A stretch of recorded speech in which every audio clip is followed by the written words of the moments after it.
Alors on revient donc sur le retour de la Russie en Afrique, mais que cachent ces différents rapprochements sur le plan militaire, lutte contre le terrorisme, économique ou encore culturel? On voit cela avec l'ancien diplomate et professeur au Centre d'études diplomatiques et stratégiques de Paris sur les relations Russie-Afrique.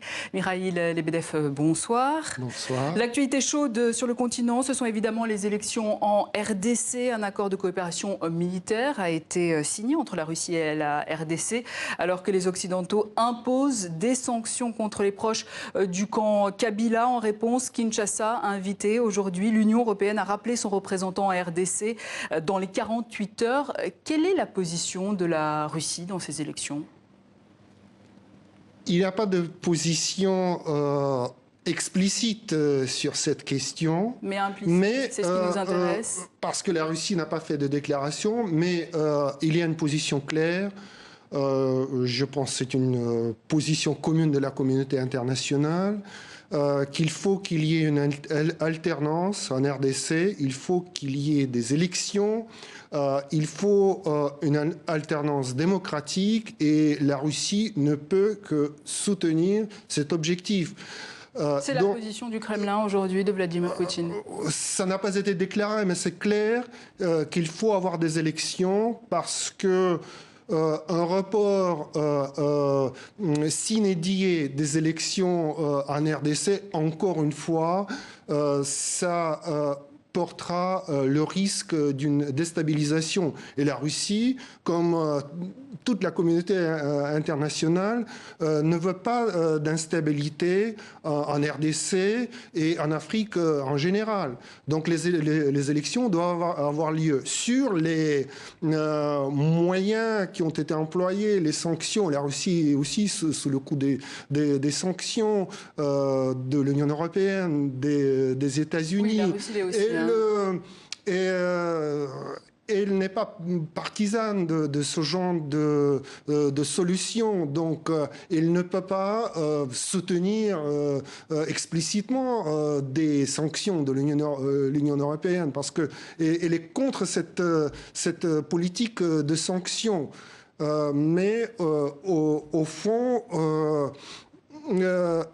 là, le gouvernement congolais s'est opposé à ces sanctions, il les a critiquées. Pour l'instant, la Russie reste silencieuse et elle va rester silencieuse sur le sujet des sanctions. J'imagine en tout cas que le modèle Poutine-Medvedev séduit à Kabila, qui a choisi d'ailleurs son propre dauphin, Chadari, et qu'il aimerait peut-être l'appliquer pour son propre pays, pour sa propre gouvernance. Vous en pensez quoi ? Pour la RDC, il y a une question existentielle qui se pose. Est-ce que c'est une bonne solution? Est-ce que c'est démocratique? Mais ça va au-delà des problèmes de l'Afrique. C'est un problème général de la démocratie. Je pense que toute solution est bonne pour la RDC qui puisse ouvrir les portes d'une alternance, même d'une alternance pas si claire, mais quand même, il y aura une alternance démocratique par les urnes, et c'est cette alternance qui permettra d'apporter la stabilité à la RDC après tant de reports, tant de difficultés avec l'organisation de ces élections. Alors, accord de coopération militaire également avec la Centrafrique. Ce sont d'ailleurs les soldats russes qui sont affectés à la garde rapprochée du président Touadéra. Qu'est-ce qui se cache derrière cette sympathie russe, j'ai envie de dire ? Cette sympathie vis-à-vis de la République centrafricaine. En ce qui concerne la République centrafricaine, on ne peut pas parler de sympathie historique, parce que la Centrafrique n'a jamais été proche ni de l'URSS ni de la Russie.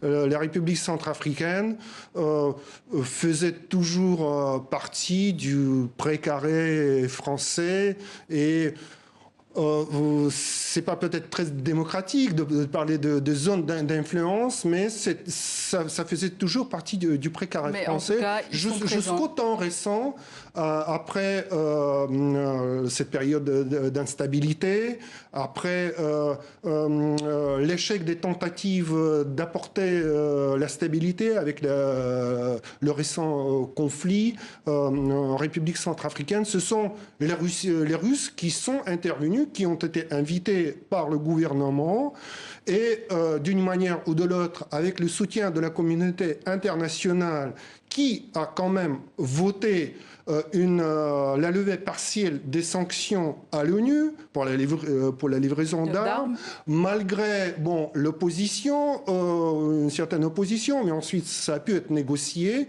Et donc après la levée d'armes, les conseillers militaires russes sont arrivés sur place avec les livraisons du matériel et ils ont commencé leur travail de stabilisation et de sécurisation. Alors, justement, on va voir cette carte, cet axe transcontinental qui se dessine en Afrique. En blanc, on voit donc en rouge, on voit cette présence russe.